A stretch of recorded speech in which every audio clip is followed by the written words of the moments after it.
ভোটের আবহে তপ্ত ধর্মনগর, বনগাঁও ও বনবাড়িতে ভোটারদের হুমকির অভিযোগ চয়ন ভট্টাচার্যের। ধর্মনগর বিধানসভা কেন্দ্রের উপনির্বাচনকে কেন্দ্র করেই ফের উত্তপ্ত হয়ে উঠল রাজনৈতিক ময়দান। বৃহস্পতিবার ভোট গ্রহণ চলাকালীন বিভিন্ন এলাকায় ভোটারদের প্রভাবিত করা এবং হুমকি দেওয়ার অভিযোগ তুলে সরব হলেন কংগ্রেস প্রার্থী চয়ন ভট্টাচার্য। এদিন সকালে নিজের ভোটাধিকার প্রয়োগ করার পর সাংবাদিকদের মুখোমুখি হয়ে তিনি শাসক দলের বিরুদ্ধে একগুচ্ছ অভিযোগ আনেন।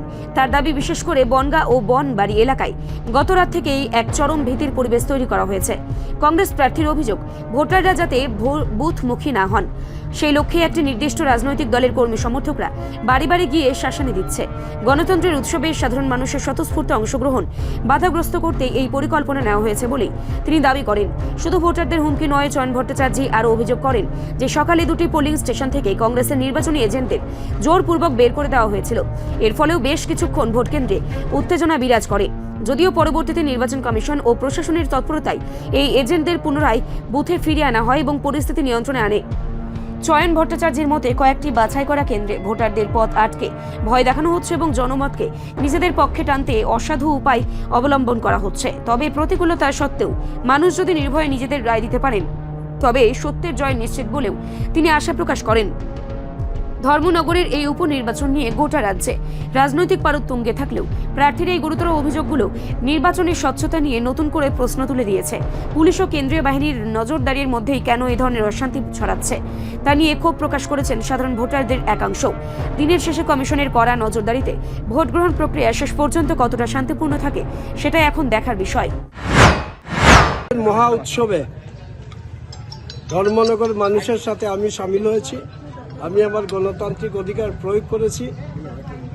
ইতিমধ্যেই গণতান্ত্রিক পরিবেশ পরিস্থিতি পরিমণ্ডলকে বিষাক্ত করার জন্য কালকে রাত্র থেকে আমাদের প্রতিপক্ষ রাজনৈতিক দুর্বৃত্তরা বনগাঁও এবং বনবাড়ি দুটা এলাকায় গিয়ে আজকে যাতে সকাল থেকে মানুষ ভোট দিতে না পারে তার জন্য হুমকি দিয়েছে।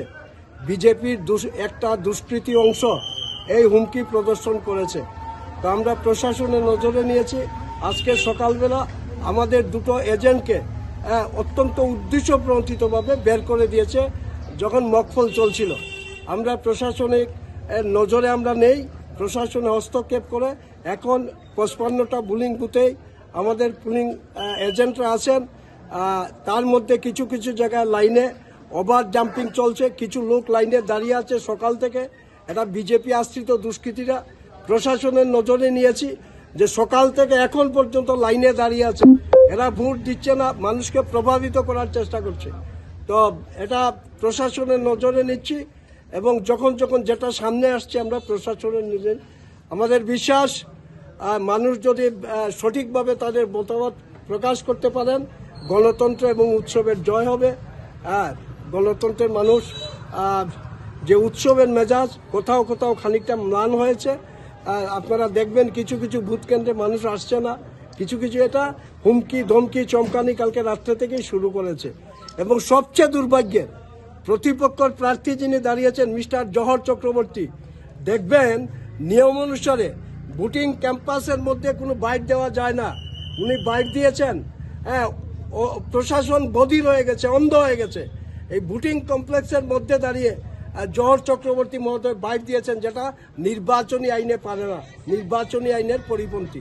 যাই হোক, আমরা সবটা নজর রাখছি, মানুষকে আমরা সাহায্য করছি। মানুষ তার গণতান্ত্রিক মতামত যাতে ব্যক্ত করে পারতে পারেন খোলামেলাভাবে। আমাদের কর্মী সমর্থক তারা আছে মাঠে, আমরাও আছি। এখন পর্যন্ত এই ছাড়া দুটো ইনসিডেন্ট ছাড়া আর কিছু আমাদের সামনে এখনো নজরে আসেনি। শাসক দলের পক্ষ থেকে বলা হয়েছে যে মনোনীত যিনি প্রার্থী রয়েছেন জহর চক্রবর্তী। রিপোর্ট সংবাদ প্রতীক্ষা।